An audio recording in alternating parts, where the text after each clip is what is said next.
Le recrutement, quand tu es un dev en recherche de missions long terme, c'est un petit peu l'enfer. Si tu cherches à décrocher des missions long terme, alors tu n'as pas le choix. Tu dois passer par des processus de recrutement, que ce soit en salarié ou en freelance. Dans cette vidéo, on va décortiquer le process de recrutement. On va parler de la rencontre avec les recruteurs, on va parler de la rencontre avec le CTO, avec les devs ou avec le software manager. On va aussi parler d'une grosse partie dans cette vidéo, un point super important. En fait, le plus difficile, on va parler de comment passer des entretiens techniques. Qu'est-ce qu'il faut apprendre, que ce soit pour un dev front-end ou back-end. En JavaScript, certains révisent durant des mois pour entrer par exemple chez Google et se font refuser des dizaines de fois. Donc on va voir quel type de recruteur avec qui il faut plutôt se focaliser pour essayer de décrocher une mission, lesquels il faut éviter absolument, ceux qui sont tout simplement des vendeurs de candidats, très répandus, un poil parasitaires, à éviter comme la peste en fait. On va aussi parler des types de recruteurs avec qui, évidemment, il y a un processus de validation de votre profil, mais avec qui vous avez plus de chances quand même de remporter des missions long terme. Alors bon, là, c'est l'été, c'est pas la période la plus propice pour décrocher des missions long terme. Les gens sont en vacances, mais ce qui suit dans cette vidéo pourra te servir pour la rentrée, par exemple. C'est vrai que le processus de recrutement pour un développeur est assez exigeant, c'est assez difficile. Il y a même d'ailleurs beaucoup de très bons devs qui ratent souvent des entretiens. Je pense qu'il faut en passer plusieurs pour être habitué à ça. Certains d'ailleurs diraient que les entretiens techniques, les tests techniques est une pratique un petit peu barbare. C'est pas systématique, ça peut être une discussion technique, ça peut être un test technique. Et donc dans cette vidéo, on va voir ce qu'il faudrait que tu apprennes pour être prêt à toute éventualité, toute question saugrenue à laquelle tu puisses donner une réponse qui soit satisfaisante pour la personne qui te fait passer l'entretien. Alors salut, je me présente, moi c'est Julien, si tu ne me connais pas, je suis développeur front-end freelance. J'ai notamment travaillé avec des grosses startups, des grosses scale-up, et sur cette chaîne, je parle de code, de freelancing, de liberté aussi, et j'aide les développeurs freelance à casser la baraque. Donc abonne-toi. Alors pour la petite histoire, avant de plonger dans la vidéo, pourquoi j'avais envie de la créer? C'est parce que cette dernière année, j'ai notamment eu une période de 5 mois où je n'ai pas trouvé de mission. Enfin, si, j'en ai trouvé, mais disons que j'ai galéré à en décrocher une. Je me suis dit que la suite logique était de continuer à travailler dans des startups, scale-up, French Tech, Next 40. Il y a beaucoup de candidats et donc j'ai raté des entretiens techniques. Donc j'ai perdu beaucoup de temps. J'ai aussi rencontré des dizaines de recruteurs. On va en parler dans cette vidéo. Le type de recruteur qu'il faut plutôt éviter. Donc j'ai fini par décrocher une mission. J'ai travaillé dans une boîte qui est assez connue en fait, dans laquelle c'était plus cool, moins frénétique que dans une startup. Et en fait j'étais payé pareil, donc c'était super. Sans plus attendre, plongeons dans le cœur de la vidéo. On va parler des types de recruteurs. Et donc certains sont à éviter comme la peste, et il en existe d'autres avec qui il est quand même beaucoup plus facile de décrocher une mission long terme. Tout d'abord, il faut savoir si tu es un développeur junior, que les recruteurs ne sont pas très intéressés par les juniors. Si tu n'as pas 1 an et demi, 2 ans minimum d'expérience solide, des expériences où tu as vraiment acquis des compétences solides de développement, c'est pas la peine d'essayer de faire du pushing en espérant qu'il y en a un qui pourrait t'embaucher. Il y a quand même très peu de chances que ça arrive si tu n'as pas un niveau qu'on dirait intermédiaire. Idéalement, un recruteur aimerait bien que tu aies 10 ans d'expérience, que tu aies les cheveux gris.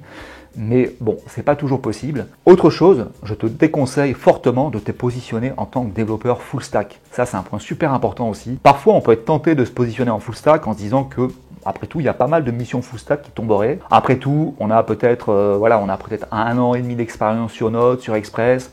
On a 2 ans et demi sur React. Donc, on se dit, je vais me positionner en full stack. Sauf que si tu fais ça, je peux t'assurer que tu n'obtiendras jamais de mission. Tu ne vas pas intéresser les recruteurs. Il faut savoir que de toute façon, dans les teams, dans tous les endroits où je suis passé avant, il n'y avait que des développeurs front ou back.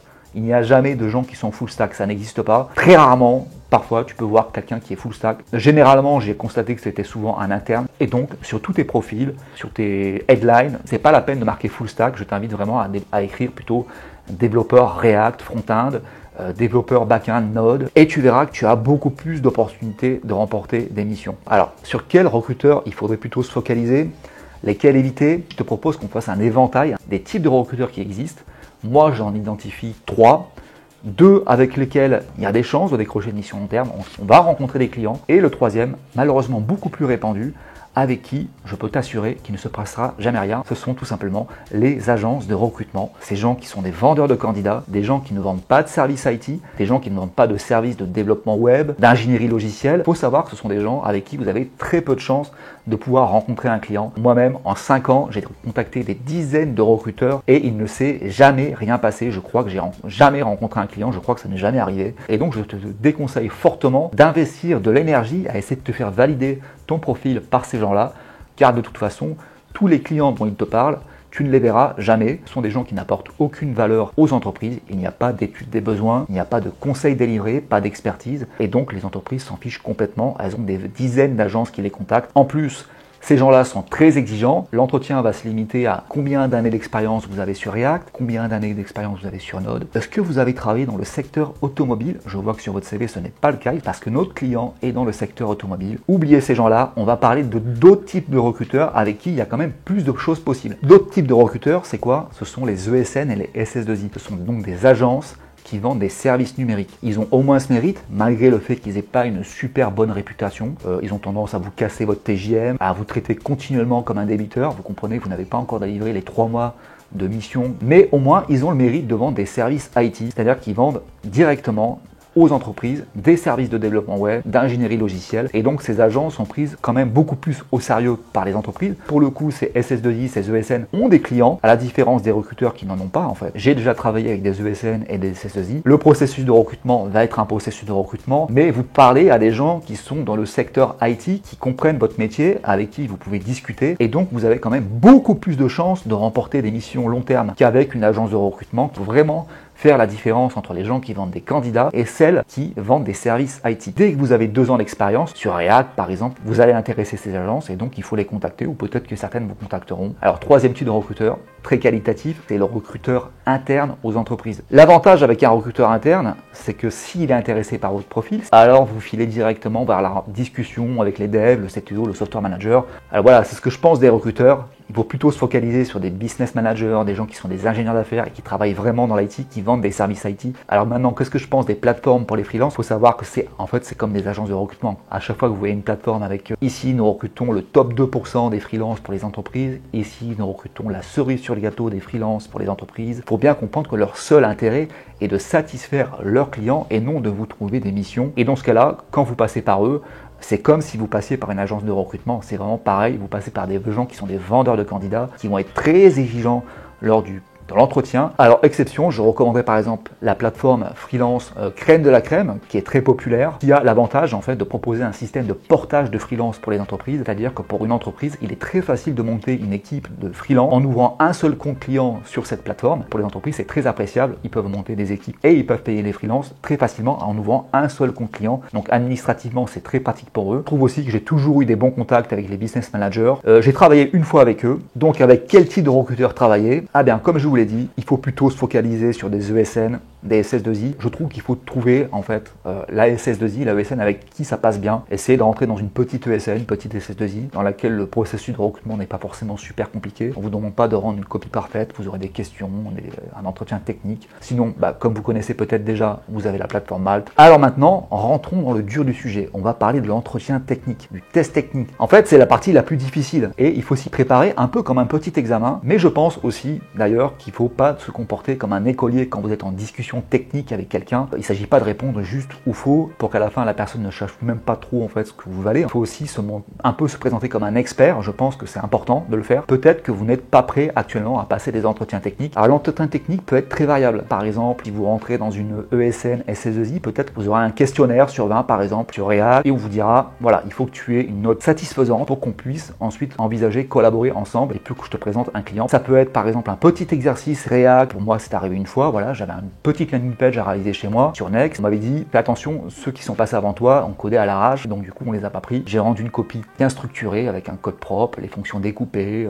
J'ai bien utilisé les possibilités de Next et donc du coup après la discussion avec le lead développeur avait été en fait une formalité et donc du coup ça n'avait pas été super compliqué malgré le fait que la boîte était quand même, j'appelle ça une boîte IP, c'était pas non plus la boîte inconnue au bataillon. Un exercice typique, ça peut être par exemple réaliser une petite application de bookmark par exemple. C'est vraiment un exercice typique que vous pouvez avoir en entretien technique. On va vous dire voilà, vous devez utiliser tel API pour pouvoir récupérer le titre, la description, la date de vos vidéos. On va vous dire qu'il faut les tests unitaires ou on va pas vous le dire et dans ce cas-là, je vous recommande fortement de toujours ajouter des tests unitaires sur les tests techniques que vous rendez. Je me rappelle notamment que j'avais été refusé dans une grosse scale-up French Tech Next 40 pour des choses qui me paraissaient absolument insignifiantes, voire parfois ridicules. On m'a dit par exemple sur un test unitaire que j'avais rendu, il manquait en fait la string à mettre dans le test unitaire pour dire voilà, il faut quand on run le test, il faut que le titre de la vidéo corresponde à celui-ci. J'avais trouvé ça ridicule car la vidéo pouvait changer sur le web, on pouvait changer le titre et donc dans ce cas-là, le test ne passait plus. Donc j'avais rendu la string dynamique, je l'avais pas écrit en dur. On m'avait dit aussi que les dates que j'avais utilisées pour les bookmarks, il y avait une erreur sur les dates. Alors c'est vrai que c'était plein de dates à afficher, customisées avec publié depuis tant de minutes, tant d'heures, tant de jours, tant de mois. Il y avait plein de combinaisons. Peut-être que j'en ai oublié une, peut-être que j'avais fait des erreurs. J'avais une dernière erreur aussi, on m'avait dit que j'avais un niveau trop basique sur TypeScript. J'avoue, je plaide coupable. Celui-ci, c'était OK. J'avais été refusé. Il y avait tout simplement beaucoup de candidats et donc, ils cherchaient le candidat parfait. Alors, le test technique peut être aussi un petit composant React à réaliser en conditions réelles cette fois, avec la personne qui vous fait passer l'entretien. Voilà, vous partagez votre écran. Donc, c'est quelque chose que souvent les développeurs, on n'apprécie pas trop. On n'aime pas quand quelqu'un regarde par-dessus notre épaule. Typiquement, ce qui peut vous arriver, c'est un composant React et utiliser une API. Et on va voir si vous savez faire des requêtes asynchrones, des requêtes d'API. On va voir si vous utilisez un petit peu CSS, comment vous codez ça, si c'est propre. Ça, c'est un test typique qui peut vous arriver dans un entretien technique. Alors, ça peut être à la fois un exercice à coder en temps réel devant la personne qui vous fait passer l'entretien, plus de répondre à des questions techniques. Le test technique, l'entretien technique est très variable en fait. Donc, comment se préparer aux entretiens techniques, aux tests techniques. Donc, dans la suite de cette vidéo, je vais vous expliquer que aurait besoin de savoir un développeur front-end, un développeur back-end, un software engineer. Il faut être prêt à toute éventualité, toute question saugrenue, avoir une réponse qui soit satisfaisante, pas forcément parfaite, au moins qu'on comprenne que vous sachiez de quoi on parle et comment y apporter une solution. Donc on est en JavaScript, qu'est-ce qu'il y a besoin de savoir? Déjà vous devriez apprendre à être à l'aise sur ECMAScript, pas forcément tout connaître par cœur, car je pense que c'est assez difficile. Même les développeurs seniors des fois ne savent plus exactement ce que font les fonctions, par exemple, on ne sait plus trop en fait si telle fonction ça fonctionne avec une string ou avec un boolean. Vous avez besoin de connaître les différents types qu'il y a sur JavaScript. Vous avez des types qui sont primitifs et non primitifs. Les types primitifs, c'est le boolean, le number, la string, le undefined. Et donc les types primitifs, c'est un array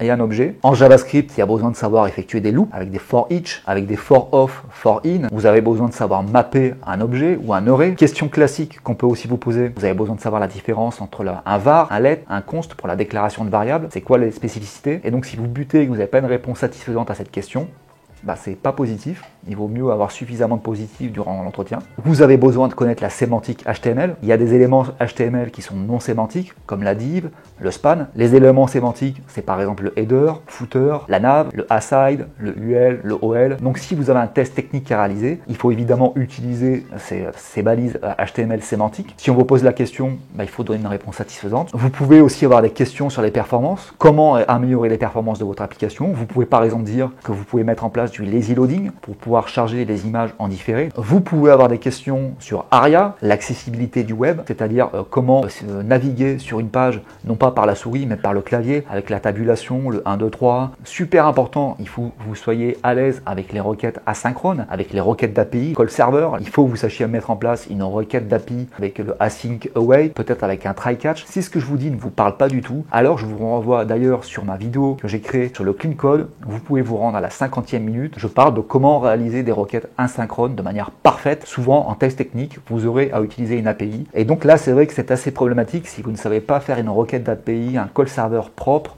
fonctionnel. Autre chose que vous avez besoin en tant que développeur front ou back, de toute façon peu importe, vous avez besoin de connaître les principes de base de sécurité du web. Par exemple, qu'est-ce que CORS? Si vous faites une requête depuis un client sur un serveur qui n'est pas situé sur la même URL, alors on dit que c'est géré par CORS. Et dans ce cas-là, c'est le serveur qui définit quelles URL ont accès au serveur. Donc dans ce cas-là, en fait, peut-être qu'il y a un CRM que vous pouvez utiliser pour configurer le serveur, vous ajoutez les URL. Donc ça, c'est vraiment une question qui peut vous être posée en tant que développeur. La sécurité, c'est important. Maintenant, du plus avancé pour réussir les entretiens techniques, ce qui peut vous être posé typiquement, c'est des questions sur l'algorithmique donc et la structuration de données. Quand vous avez besoin d'effectuer un tri de data, surtout si le volume de données est très important, alors on va mettre en place un algorithme et certains algorithmes sont notorieusement connus pour être très peu performants et donc il faut savoir quel algorithme utiliser suivant le volume de data qu'on veut trier. Soit la question peut vous être posée de manière gentille, en fait, c'est-à-dire qu'on vous pose juste des questions sur si vous savez un peu ce qu'est l'algorithmie, si vous connaissez des algorithmes. Par contre, si la question est plus méchante, ça peut être carrément à réaliser un test technique sur un tableau blanc où on vous demande de coder un merge sort en JavaScript. Moi, j'ai jamais eu droit. Dans toutes les missions que j'ai effectuées, le mot algorithmie n'a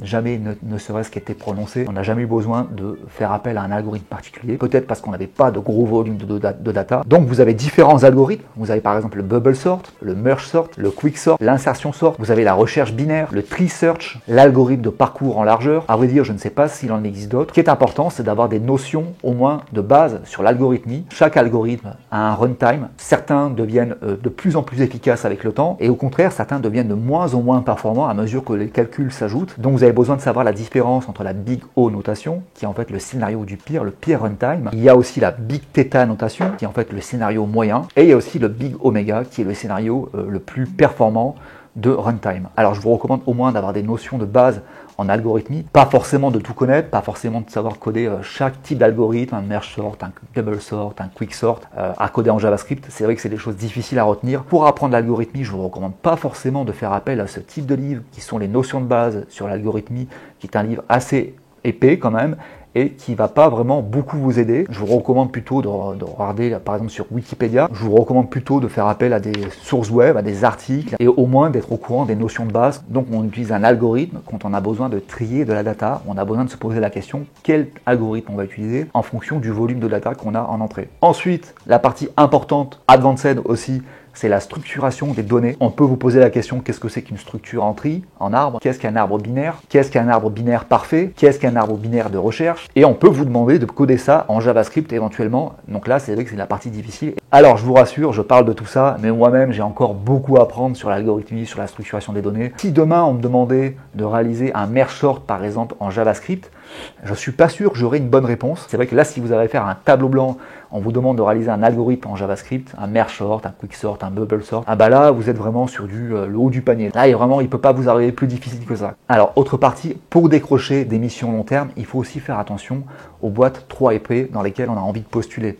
Il faut savoir que les boîtes qui sont très hypées, comme celles qui font partie du French Tech Next 40, ce sont des boîtes qui sont très médiatisées. Il y a beaucoup de très bons développeurs qui veulent rentrer dedans. Il faut savoir que le processus d'entretien est toujours très long.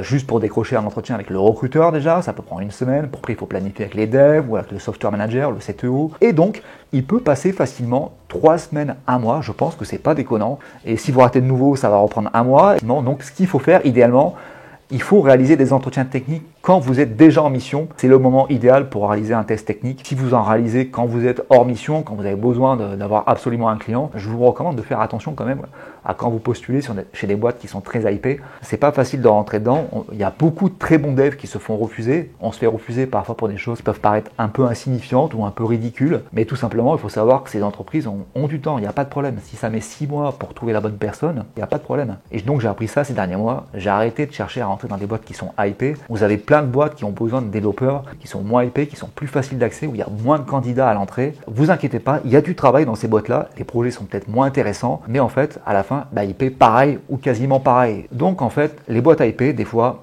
il faut un peu laisser tomber. Autre point important, et on touche à la fin de cette vidéo, pour le recrutement, parlons un peu du full remote ou du remote partiel. Alors il faut savoir souvent qu'en fait, le remote partiel est un petit peu négociable. Moi, j'ai toujours travaillé en full remote, mais c'est vrai que quand je rencontre des clients, la technique que j'utilise, c'est que je dis, voilà, pour l'onboarding, si vous voulez, je me déplace en présentiel pour faire connaissance avec l'équipe. Et ensuite, je travaille depuis chez moi en full remote. Éventuellement, je peux me déplacer 1 fois par mois dans les locaux. Et souvent, juste le fait de dire ça, c'est très apprécié. Et du coup, ça peut être suffisant pour décrocher la mission. Je vous recommande d'utiliser la même technique. Déplacez-vous pour l'onboarding, pour faire connaissance avec l'équipe. En plus, c'est sympa, vous circulez un petit peu en France, vous rencontrez du monde qui sont des développeurs, des gens comme vous, ça me paraît acceptable. Donc voilà, c'est tout pour cette vidéo. J'espère que j'ai démystifié le processus de recrutement. Si tu avais des questions dessus, je parle évidemment de mon expérience. Il n'y a pas de normes précises, on ne sait jamais trop à quoi s'attendre, puisqu'en fait, même ceux qui nous font passer les tests techniques ne sont pas forcément super compétents là-dessus non plus. Et donc la solution pour être à l'aise avec ça, je pense qu'en plus de réviser, il faut tout simplement en passer plusieurs pour s'habituer. Je ne vois pas trop d'autres solutions. Aussi attention aux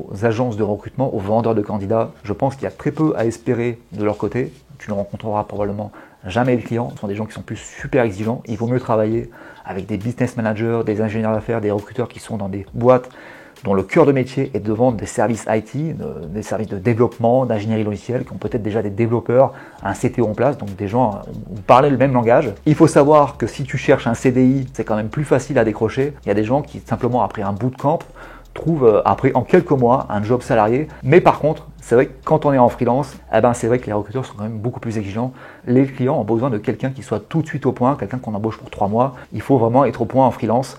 Donc c'est plus difficile pour décrocher des missions. Écoute, je t'invite à mettre un pouce bleu sur cette vidéo si tu as apprécié. Tu peux aussi laisser un commentaire en bas de cette vidéo, je lis tous les commentaires. Et écoute, je te dis à la prochaine. Salut et bonne chance alors.